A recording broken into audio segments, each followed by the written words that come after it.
नमस्कार दोस्तों, आप सभी का स्वागत है हमारे YouTube चैनल मान्या लाल किताब रेमेडीज में। आज मैं आपके साथ बात करने जा रहा हूं धनु राशि के बारे में और आज का मुख्य टॉपिक होगा 1 से लेकर 28 फरवरी 2025 ग्रहों का जो बड़ा परिवर्तन फरवरी के महीने में हुआ है उसका कैसा प्रभाव जो है वो धनु राशि के जातकों के ऊपर रहेगा। आज मैं आपको बताऊंगा आपकी आर्थिक स्थितियां कैसी रहेंगी। अगर आप अपना व्यापार करते हैं तो वहां पर कैसा रहेगा, अगर आप नौकरी करते हैं तो आपकी परफॉर्मेंस कैसी रहेगी, आपकी हेल्थ कैसी रहेगी, आपके फैमिली रिलेशंस कैसे रहेंगे। अगर आप स्टूडेंट हैं तो आपकी स्टडी को लेकर, आपके करियर को लेकर ये टाइम जो है वो कैसा रहने वाला है। अगर आप विदेश जाना चाहते हैं या विदेश में रहते हैं तो इन तमाम पक्षों के ऊपर आपके लिए बहुत ही इंपॉर्टेंट जानकारी लेकर आया हूं। दोस्तों, ज्योतिष शास्त्र एक ऐसा माध्यम है जिसके सहारे हमें आने वाले कल का पता लग जाता है। अगर तो कोई ग्रह आपका फेवर करता हुआ दिखाई दे तब भी हम आपको कहते हैं कि ये समय जो है वो आपके अनुकूल रहेगा, लेकिन अगर कोई ग्रह आपके किसी खराब भाव में आ जाए तब भी हम आपको कहते हैं कि इस भाव से रिलेटेड आपको थोड़ा सा सतर्क रहने की जरूरत है। और यकीन मानिए, जो लोग ज्योतिष के अनुसार अपनी जिंदगी में आगे बढ़ते हैं उन लोगों को ठोकरें थोड़ी सी कम ही लगती हैं। दोस्तों, ये जो सामने मैंने आपके कुंडली बनाई है ये आपकी चंद्र राशि की कुंडली है, क्योंकि चंद्र राशि के अनुसार समय समय के ऊपर ग्रहों का परिवर्तन होता है और अलग अलग समय के ऊपर इसका अलग अलग प्रभाव देखने को मिलता है। दोस्तों, कुछ ग्रह ऐसे होते हैं जो लंबे समय तक एक ही भाव में गोचर करते हैं, लेकिन कुछ ऐसे ग्रह होते हैं जो हर महीने अपने एक भाव को छोड़ के दूसरे भाव में प्रवेश करते हैं, जिसके कारण हम आपके लिए हर महीना राशिफल लेकर आते हैं। आपने देखा होगा कई बार पिछले महीने काम बड़ा अच्छा होता है तो इस महीने कुछ ना कुछ उतार चढ़ाव का सामना करना पड़ता है। उसका मुख्य रीजन होता है कि जो हर महीने ग्रहों का परिवर्तन होता है उसके अनुसार ही हमें फल जो है पॉजिटिव और नेगेटिव दोनों फल जो है समय के अनुसार ही हमें मिलते हैं। आइए जानते हैं नव वर्ष का जो दूसरा महीना फरवरी का है वो आपके लिए ग्रहों की जो युतियां बनेंगी, ग्रहों का जो गोचर होगा वो आपके लिए कैसा रहने वाला है। सर्वप्रथम इस महीने आपकी राशि के स्वामी 4 फरवरी 2025 को जो लंबे समय से वक्री अवस्था में चल रहे थे देवगुरु बृहस्पति, वो मार्गी अवस्था में आ जाएंगे। इसका एक बहुत बड़ा प्रभाव जो है वो धनु राशि वालों को देखने को मिलेगा।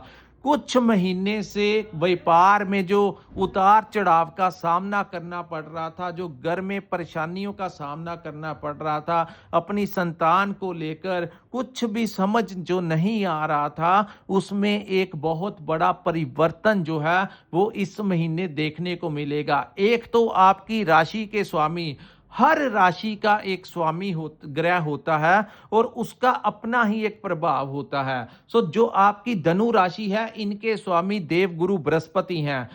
जब आपकी राशि के स्वामी ही वक्री अवस्था में चले गए थे, अब जैसे ही वो मार्गी अवस्था में सीधी चाल में आ जाएंगे तो उसका भी अपना एक प्रभाव धनु राशि वालों को देखने को मिलेगा। अकेला अकेला करके आज आपको बताऊंगा कि ग्रहों की कैसी अवस्था रहेगी। दोस्तों, यहां पर 14 फरवरी यानी मिडल ऑफ द मंथ तक सूर्य और बुध की युति जो है, हालांकि बुध 11 फरवरी तक आपके दूसरे भाव में विराजमान रहेंगे, लेकिन फिर भी सूर्य देव जो हैं वो मिडल ऑफ द मंथ यानी 14 फरवरी 2025 तक आपके धन और वाणी के भाव में रहेंगे। आपके भाग्य भाव के स्वामी आपके धन भाव में रहने से इस समय आपको कोई डूबा हुआ धन मिल सकता है। इस भाव को धन का भाव कहा गया है। तो जब भी सूर्य बुध की युति होती है तो इंसान जो है, बुध बहुत चालाक ग्रह है, तो इस बुध आदित्य योग के कारण आप लोग अपनी वाणी के सहारे आप कोई बड़ा कार्य जो है वो अपना करवाने में सक्षम रहेंगे। तो आप लोगों को चाहिए, खास करके अगर आपका कोई बड़ा जरूरी काम है तो डायरेक्ट जाके उस इंसान से जाकर वार्तालाप कीजिए। आप अपने शब्दों के जंजाल में सामने वाले को अपने हक अपने फेवर में करते हुए दिखाई देंगे, जिससे आपका बड़े से बड़ा रुका हुआ कार्य भी इस समय बनता हुआ दिखाई दे रहा है। धन के भाव में सूर्य देव का आना कहीं ना कहीं आपको लाभ तो देगा, लेकिन यहाँ पर हर सिक्के के जैसे दो पहलू होते हैं। यहाँ पर कंसल्टेंसी जो लोग देते हैं उनको लाभ होगा, जो लोग मार्केटिंग का काम करते हैं उनको लाभ होगा, जो लोग अपने क्लाइंट्स के साथ सीधा डील करते हैं, दुकान चलाते हैं या कहीं पर कोई नौकरी करते हैं जहाँ पर आपकी लोगों के साथ वार्तालाप होती है, तो उन उन कामों से आपको बड़ा अच्छा लाभ जो है वो मिलता हुआ दिखाई देगा। लेकिन इस भाव को कुटुंब का भी भाव कहा जाता है, यानी आपके परिवार का भाव कहा जाता है। तो कुटुंब में सूर्य जब आते हैं तो दोस्तों सूर्य अग्नि तत्व के ग्रह हैं। आपकी वाणी से आप लोगों को इंप्रेस करते हुए तो आपने काम करवा सकते हैं, लेकिन वहीं आपके कुटुंब में कुछ ना कुछ आपसे कोई ऐसे शब्दों का इस्तेमाल आप कर सकते हैं जिससे आपके परिवार में, आपके भाइयों के साथ या आपकी घर में, आपके परिवार में किसी ना किसी के साथ आपकी मनमुटाव जो है वो हो सकता है। आप लोगों को चाहिए परिवार में बातचीत के दौरान अपनी भाषा को थोड़ा सा संभल पोलाइट वे में बात कीजिए, ताकि ऐसी संभावनाएं जो ग्रहों द्वारा उत्पन्न की जाती है उसके ऊपर आप अपने अच्छे कर्मों से उसके ऊपर आप कंट्रोल कर सकें। उसके बाद दोस्तों सूर्य देव आपके तीसरे भाव में गोचर कर जाएंगे 14 फरवरी 2025 का दिन जैसे ही आएगा। उसके पश्चात आपके भाग्य में बहुत अच्छा बदलाव आएगा, क्योंकि सूर्य जो है वो ग्रहों के राजा हैं। तो जब भी वो तीसरे भाव में जाते हैं जो कि उनका उच्च का भाव है, तो यहाँ पर सूर्य बुध और शनि की एक ऐसी युति बनेगी जो आपको बड़ा अच्छा लाभ दे सकती है। खास करके कोई नया टेंडर आपको मिल सकता है, कोई नया प्रोजेक्ट मिल सकता है। इस महीने आप लोगों को आपकी हिम्मत के द्वारा, अगर आप थोड़ी सी हिम्मत करके कोई कार्य करेंगे तो वो कार्य में आपको बड़ी सफलता मिलेगी। आप लोगों को चाहिए हिचकिचाना छोड़ के थोड़ी सी हिम्मत बढ़ाते हुए, क्योंकि ये युति जब भी बनती है, जब सूर्य और शनि इकट्ठे होते हैं तो बुध उच्च का हो जाता है। तो बुध जब उच्च का होगा तो आप लोग अगर हिम्मत करेंगे तो आपको उस हिम्मत से कोई बड़ा लाभ मिल सकता है। जो बात आपने करनी है, जो अगर कोई फैसला लेना है, कोई नया कार्य करना है, तो हिम्मत करके आगे बढ़िए, समय आपका समर्थन देता हुआ दिखाई दे रहा है। साहस और पराक्रम में वृद्धि होगी इस समय। जो अगर आप कोई व्यापार करते हैं वहां से आपको लाभ मिल सकता है, कोई नया सरकारी टेंडर आपको मिल सकता है, वहीं सरकारी भाव से आपको लाभ मिलता हुआ दिखाई देगा। जो लोग नौकरी करते हैं उनको प्रमोशन मिलती हुई दिखाई देगी। आपको आपके उच्च अधिकारियों का, सीनियर्स का बड़ा सपोर्ट इस समय मिलता हुआ दिखाई देगा। उसके बाद जो लोग रिसर्च क्षेत्र में काम करते हैं, आए दिन किसी नई टेक्नोलॉजी का आविष्कार करते हैं, उन लोगों को तो ये समय कोई नई नेम और फेम दिलाता हुआ नजर आएगा। जो लोग राजनीति में जुड़े हुए हैं उन लोगों को कोई बड़ी डेजिग्नेशन यहाँ पे मिल सकती है। अगर आपका किसी सरकारी डिपार्टमेंट में कोई काम अटका लटका हुआ है तो आपको चाहिए वहां के प्रशासनिक अधिकारियों से जाकर बात कीजिए। इस समय सूर्य के उच्च अवस्था आने के कारण आप लोगों को सरकार का समर्थन मिलता हुआ दिखाई देगा, जिससे आपको वहां से आपका जो काम अटका हुआ था, अगर आपकी कहीं पर कोई पेमेंट फंसी हुई थी या कोई भी ऐसा कार्य जो नहीं हो पा रहा था, प्रशासन के सपोर्ट्स के इस महीने मिडल ऑफ द मंथ के पश्चात यानी 14 फरवरी के पश्चात आपको वहां से उसी प्रशासनिक अधिकारी जो आपकी नहीं भी बात सुन रहे थे वही आपको समर्थन देते हुए दिखाई देंगे। वहां से आपकी दृष्टि जो है आपके भाग्य के भाव में पड़ेगी, जो कि आपके भाग्य में कोई जो रुकावटें आ रही थी, जो परेशानियां भाग्य में आ रही थी, क्योंकि एक तो आपकी राशि के जो स्वामी वक्री अवस्था में थे, दूसरा कुछ लंबे समय से मंगल जो थे आपके अष्टम भाव में बैठे थे, तो कुछ लोगों को ससुराल वालों के साथ उनका कुछ मिसअंडरस्टैंडिंग करवाई होगी, कुछ लोगों को हेल्थ से रिलेटेड समस्या दी होगी, आपकी संतान को लेकर भी परेशानियों का सामना करना पड़ रहा होगा। कुछ लोगों को तो जो लोग स्टूडेंट हैं वो जैसे ही पढ़ाई करना चाहते थे तो कुछ चीज़ें समझ ही नहीं पा रहे थे, अपने करियर को लेकर एक इनसिक्योरिटी जो आपके ऊपर छाई हुई थी फरवरी के महीने में, वो सारी नेगेटिविटी जो है वो तकरीबन दूर होती हुई दिखाई देगी, क्योंकि मंगल जो है वो इस महीने आपके सप्तम भाव में गोचर करेंगे। तो 24 फरवरी जब तक मंगल अष्टम भाव में दोबारा नहीं जाते, वो सप्तम भाव में हालांकि वक्री अवस्था में गोचर करेंगे, लेकिन पहले से बहुत हद तक आपको संतान भाव से जो परेशानी आ रही थी उसमें आपको एक आराम, एक रिलीफ मिलेगा। आपकी संतान के पढ़ाई को लेकर, उनके करियर को लेकर, उनकी सेहत को लेकर जो चिंताएं आपको बनी हुई थी, इस महीने आपको उनको कोई बड़ी राहत जो है वो फरवरी का महीना दिलाता हुआ नजर आ रहा है। उसके बाद हम बात करेंगे शुक्र और राहु की युति के बारे में। दोस्तों, इस महीने चतुर्थ भाव में, जो कि जब भी शुक्र चतुर्थ भाव में आते हैं तो राजयोग का निर्माण करते हैं। तो चतुर्थ भाव में शुक्र जैसे ग्रह राहु के साथ युति बनाने से यहां पर आपको कोई बड़ा लाभ मिल सकता है। खास करके प्रॉपर्टी, कोई नया घर प्रवेश आप कर सकते हैं, कोई नई प्रॉपर्टी आपको मिल सकती है। अगर आप कोई प्रॉपर्टी बेचना चाहते थे तो बड़े उचित दाम में इस समय वो प्रॉपर्टी आप बेच के और उससे अच्छा खासा आर्थिक लाभ भी आपको मिलने की संभावनाएं हैं।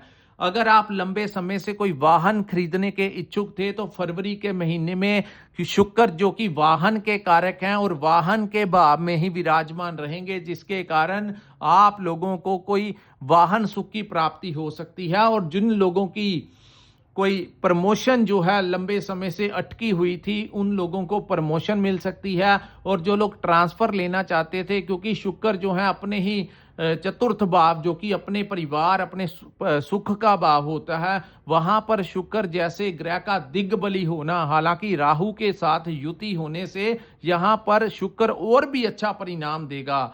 तो राहु की वजह से जो नेगेटिविटी आपकी चतुर्थ भाव में बनी हुई थी, उसमें एक बहुत बड़ी लगाम जो है फरवरी के महीने में लगेगी। और शुक्र जो कि विदेश के कारक हैं, सो जो लोग सोशल मीडिया के साथ जुड़े हुए हैं, ऑनलाइन काम करते हैं, जो लोग टूर एंड ट्रैवल का काम करते हैं, यात्राओं से आपको लाभ मिल सकता है। इस महीने आप लोग अगर कोई विदेशी इंपोर्ट एक्सपोर्ट का कोई काम करते हैं, वहां से लाभ मिलेगा। विदेश के साथ आपको विदेश से कोई बड़ा लाभ इस समय मिलता हुआ नजर आ रहा, और वो आपके घर में ही आपको लाभ मिलता हुआ नजर आएगा। हो सकता है कि कोई विदेश में रह रहा आपका कोई दोस्त मित्र आपके लिए कोई इस महीने कोई गिफ्ट आपको दे दे, या आपको कोई पैसा वगैरह, धन वगैरह कोई आपको सेंड कर दे, या कोई व्हीकल आपको कोई गिफ्ट में मिल जाए। ऐसी संभावनाएं भी इस महीने आपके लिए बनती हुई दिखाई दे रही हैं। सो शुक्र यहां पर राजयोग का निर्माण करते हुए दिखाई देंगे। यहां से सीधी दृष्टि आपके कर्म भाव के ऊपर पड़ेगी। सप्तम दृष्टि केतु के ऊपर पड़ने से आपको कोई नया टेंडर मिल सकता है। इस समय आपको कोई नया प्रोजेक्ट मिल सकता है। वहीं आपके काम काज में जो आपकी जो गति धीमी हो चुकी थी, उसमें कुछ ना कुछ आपको कोई बड़ा राहत इस समय मिलता हुआ दिखाई देगा। उसके बाद जो लोग नौकरी करते हैं, उन लोगों को कोई बड़ी प्रमोशन इस समय मिल सकती है। उन लोगों का कोई अपने घर के आसपास अगर कोई दूर ट्रांसफर हुई थी और वो चाहते थे आपके घर के आसपास आपकी ट्रांसफर हो जाए, तो इस समय आप प्रयास कीजिए। 14 फरवरी के पश्चात बड़े ज्यादा चांसेस बनेंगे जब आपके अधिकारियों का आपको सपोर्ट मिलेगा। और शुक्र जहां पर विराजमान है, इसके कारण आपके घर के आसपास आपकी कोई ट्रांसफर जो है वो हो सकती है। सो प्रयास करने से आपको बड़ा लाभ मिलेगा। उसके बाद हम बात करेंगे दोस्तों, आपकी राशि के स्वामी देवगुरु बृहस्पति आपके छठे भाव में वक्री अवस्था में चल रहे थे। दोस्तों, जब भी गुरु छठे भाव में आते हैं तो छठा भाव जो होता है, यहां पर कहा गया है कोई क्रूर ग्रह बैठ जाए, कोई अग्नि तत्व का ग्रह बैठ जाए, कोई पापी ग्रह बैठ जाए तो अच्छी बात होती है। लेकिन गुरु जैसे ग्रह का, चंद्रमा का, शुक्र का, बुध का छठे भाव में बैठना अच्छा नहीं माना जाता। सो पिछले मई 2024 से आपने देखा होगा आपके कंपटीशन में बहुत ज्यादा आपको वृद्धि हो गई होगी। जो आपको कंपटीशन में आपके जो लोग आपसे जेलसी रखते हैं, आपके जो दुश्मन हैं, वो आपसे आपको काम आपको खुश नहीं देख सकते। तो उनमें जो काफ़ी वृद्धि 2-3 महीनों से हुई थी, उसमें कुछ ना कुछ राहत अब गुरु मार्गी होने से यहाँ पर मिलेगी। जो लोग कर्ज को लेकर परेशान थे, उनको कोई कर्ज उतरने का रास्ता मिलता हुआ दिखाई देगा। लेकिन यहाँ पर आप लोगों का कोई लोन वगैरह अप्रूव हो सकता है, लेकिन जब भी गुरु छठे भाव में बैठते हैं तो कहा जाता है ऐसे में कभी भी कर्ज से पैसा लेकर कोई कार्य शुरू नहीं करना चाहिए। अन्यथा यहाँ पर अगर शनि बैठ जाएं तो अगर आप कर्ज से पैसा लेकर लोन अप्रूव कराकर पैसा अपना इन्वेस्ट करते हो तो आपको लाभ होगा। लेकिन गुरु के छठे भाव में बैठे होने के कारण अगर आप कर्ज लेकर कोई व्यापार करते हो तो उतनी उन्नति आपको नहीं मिल सकती। अगर आपने कर्ज लेना है तो कोई छोटा मोटा ही कर्ज लेना, कोई बहुत बड़ा कर्ज लेने के लिए ये समय उचित नहीं है, वरना बाद में आपको उतारते उतारते बहुत समय लग जाएगा। ये उचित समय नहीं है कर्ज लेकर अपने लिए कुछ लेने का। अपने व्यापार में लोन के द्वारा कोई बड़ा प्रोजेक्ट शुरू करने के लिए कर्ज से नहीं करना, अपने पैसे से आप कर सकते हो। उसके बाद हम बात करते हैं यहाँ पर आप लोगों को कोई ना कोई अभी भी कॉम्पिटिटर्स की वजह से, आपके बॉस और कोलीग्स की वजह से कुछ ना कुछ, जिन लोगों के ऊपर गुरु की महादशा या अंतरदशा खास करके महादशा चल रही है, उन लोगों को थोड़ा सा ज़्यादा ध्यान देना होगा। यहाँ पर जब भी गुरु छठे भाव में होते हैं तो सबसे बड़ा उपाय ये होता है कि किसी मंदिर के पुजारी को गुरुवार के दिन कोई जो वस्त्र वो डालते हैं वो आप लोग उनको उपहार में दे दें, तो गुरु यहाँ पर आपको कोई ज़्यादा नुकसान नहीं पहुँचा सकते। अपनी हेल्थ को लेकर आप लोगों को बड़ा सतर्क रहने की ज़रूरत है। छठे भाव में गुरु कोई ना कोई हेल्थ से रिलेटेड परेशानी दे सकते हैं। आप लोगों को चाहिए अपनी डाइट का ध्यान रखिए और रोजाना 24 घंटे में से जैसे आपके काम काज का टाइम टेबल बना हुआ है वैसे ही आप लोगों को आधा 1 घंटा निकाल के रूटीन में एक्सरसाइज करनी चाहिए। दोस्तों गुरु यहाँ से 12 मई 2025 को सप्तम भाव में आएंगे। जब तक यहाँ पर बैठे हैं तब तक खास करके आप लोगों को अपनी हेल्थ का ध्यान देना है, अपनी डाइट का, अपनी एज के अनुसार। चाहे आप मॉर्निंग वॉक कीजिए, हल्का फुल्का एक्सरसाइज कीजिए, योगा कीजिए, कोई ना कोई कसरत कीजिए, लेकिन जब तक गुरु यहाँ पर बैठे हैं आपको अपनी हेल्थ का बड़ा ध्यान रखने की ज़रूरत है। उसके बाद हम बात करेंगे दोस्तों मंगल के बारे में। गुरु यहाँ पर बैठकर आपके अननेसेसरी खर्चों को भी बढ़ा सकते हैं, जो कि किसी मेडिसिन के ऊपर कोई बेमतलब के जो खर्च हैं उनको बढ़ाने का कार्य गुरु ही छठे भाव में बैठे गुरु करते हैं। तो यहाँ पर आपको थोड़ी सी दिक्कत दे सकते हैं। आप लोगों को चाहिए अपने खर्चों के ऊपर बड़ा नियंत्रण रख के चलना चाहिए।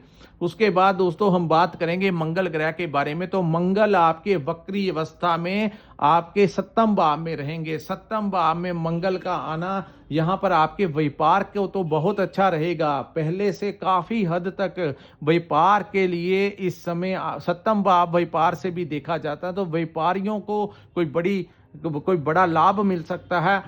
लेकिन यहाँ पर मंगल के कुछ ऐसे पहलू भी हैं। हालांकि स्टूडेंट्स को पहले से बहुत अच्छा राहत मिलेगा। जो मैनेजमेंट नहीं हो पा रही थी उसमें कुछ ना कुछ आपकी बुद्धि और विवेक जो है इस महीने पहले से ज़्यादा बेहतरीन आप महसूस करेंगे, क्योंकि एक तो आपको बुध का सपोर्ट मिलता हुआ दिखाई देगा, दूसरा अष्टम से मंगल निकलकर सप्तम में रहेंगे ज़्यादातर। 24 फरवरी तक जब तक मंगल यहाँ पर रहेंगे स्टूडेंट्स के लिए भी समय अनुकूल रहेगा। उनके कंपटीशन के लिए भी थोड़ा सा आपको टफ जरूर लगेगा, लेकिन आपके कार्य होते हुए दिखाई दे रहे हैं। उसके बाद यहाँ पर आपके मंगल के बैठने से आपको इस समय किसी भी पार्टनरशिप में कोई लाभ दिला सकते हैं। लेकिन यहाँ पर आपको आपके जो मैरिज लाइफ है, जिन लोगों की शादी नहीं हुई उनके घर में कोई शादी का प्रस्ताव आ सकता है। आपके विवाह के योग भी यहाँ पर बैठ के मंगल बनाते हुए दिखाई दे रहे हैं। लेकिन आपने यहाँ पर मंगल के आने से, क्योंकि ये उग्र ग्रह की संख्या में आते हैं, तो आपको ऐसा लगेगा आपके जीवन साथी की सेहत को लेकर थोड़ा सा सतर्क रहें। दूसरा, आपको आपके जीवन साथी से कोई मन मुटाव करवा सकते हैं, क्योंकि सप्तम भाव में भी शुभ ग्रह चाहे मंगल देवताओं ग्रहों की संख्या में आते हैं, लेकिन इनकी जो तासीर है वो उग्र ग्रह की संख्या में आती है। तो अपनी मैरिज लाइफ में कुछ डिस्टरबेंस जो है वो मंगल यहाँ पर क्रिएट करवा सकते हैं। तो कोई भी छोटी मोटी बात होती है तो उसको इग्नोर कीजिए, राई का पहाड़ मत बनने दीजिए, अन्यथा यहाँ पर मंगल आपको नेगेटिव रिजल्ट भी दे सकते हैं। तो थोड़ा सा इन चीजों के ऊपर आपको ध्यान देने की जरूरत है। उसके बाद हम बात करेंगे केतु ग्रह के बारे में। दोस्तों, गुरु मार्गी की उच्च की दृष्टि अब केतु के ऊपर पड़ने से कार्य क्षेत्र में आ रही जो 3-4 महीने से जब से गुरु वक्री हुए थे, तो कार्य क्षेत्र में आपने देखा होगा खास करके व्यापारियों की लाइफ में उतार चढ़ाव चल रहा था, तो वो अब दूर होगा। कुछ ना कुछ बड़ी राहत यहां पर मिलती हुई आपको दिखाई देगी। यहां पर जो केतु आपको दिक्कत दे रहे थे, एक तो इस महीने शुक्र की सीधी दृष्टि यहां पर रहेगी, दूसरा गुरु मार्गी की दृष्टि केतु के ऊपर रहने से गुरु बृहस्पति जो है वो शुक्र के भाव में है और शुक्र जो है वो गुरु के भाव में बैठने से ये दोनों ही ग्रह आपस में एक दूसरे के भावों को ज्यादा नुकसान नहीं पहुंचाएंगे। सो इस महीने काफी हद तक आपके कार्य क्षेत्र में 70 to 80% तक जो परेशानियां आ रही थी उसमें कोई बड़ा रिलीफ मिलता हुआ इस महीने दिखाई दे रहा है। लेकिन यहां पर आपको एक बात बता दूं, केतु जिस भाव में बैठते हैं, केतु एक रहस्यमय ग्रह है, तो रहस्यमय ग्रह होने के कारण आप लोगों को चाहिए अपने कार्य में आपको क्या प्रॉफिट होता है, आप आने वाले दिनों में कौन सा कार्य करने वाले हैं, उसके बारे में किसी से ज्यादा जिक्र मत नहीं ना कीजिए, उसको रहस्य में रखिए। दूसरा, आप कहां पर नौकरी करते हैं, आपकी कितनी सैलरी है, आप कोई स्विचिंग करना चाहते हैं, अपने कार्य क्षेत्र में से रिलेटेड आप लोगों को अपने दोस्तों मित्रों से रिश्तेदारों से इन चीजों को थोड़ा सा हाइड करके चलेंगे तो आपको ठीक रहेगा। लेकिन जैसे ही आपने केतु का पर्दा उठाया, केतु यहां पर आपका पर्दा उठा देगा। जो लोग चाहते हैं कि उनके काम में कोई असफलता ना मिले, उनके काम काज डिले ना हो, कृपया अपने काम काज की जगह का रहस्य, जो कि आपका क्या प्रॉफिट होता है, कहां से आप माल लेकर आते हैं, किस कंपनी से आप डील करते हैं, कौन आपके क्लाइंट्स हैं, कहां पर आपको क्या प्रॉफिट बचता है, तो इन चीजों को अब आपकी प्रमोशन होने वाली है, आप कोई स्विचिंग करने लगे हैं, इन चीजों को आप जितना ज्यादा रहस्य में रखेंगे उतना ही ज्यादा आपको लाभ होगा। जैसे ही आपने यहां पर अपने कार्य क्षेत्र से पर्दा उठाकर लोगों में डिस्कस करना शुरू किया, तैसे ही केतु आपको यहां पर आपके बनते हुए कार्यों को भी डिले में डाल देगा। तो ये आपको देखना है कि कैसे आपने इस समय का लाभ लेना है। दोस्तों, ये था धनु राशि वालों के लिए फरवरी 2025 का महीना आप लोगों के लिए कैसा रहेगा। मैंने बड़े डिटेल में 1 to 1 पॉइंट टू पॉइंट आपको डिटेल में समझा दिया। अगर आपको हमारा ये विश्लेषण अच्छा लगा हो तो कृपया इस वीडियो को लाइक कीजिए, हमारे चैनल को सब्सक्राइब कीजिए और नीचे कमेंट सेक्शन में कमेंट करके जरूर बताइए कि आपको ये वीडियो कैसा लगा। और जिन लोगों ने पर्सनल कंसल्टेंसी लेनी हो, जिन लोगों के पास अपनी जन्म डिटेल्स है, आप चाहते हैं कि अपनी कुंडली का विश्लेषण करवाना, कृपया स्क्रीन के ऊपर जो हमारा नंबर दिया है वहां पर आप हमारे साथ संपर्क करके अपनी कुंडली का पूर्ण विश्लेषण करवा सकते हैं। इसी के साथ इस वीडियो को मैं विराम लगाता हूं। नमस्कार, जय माता दी।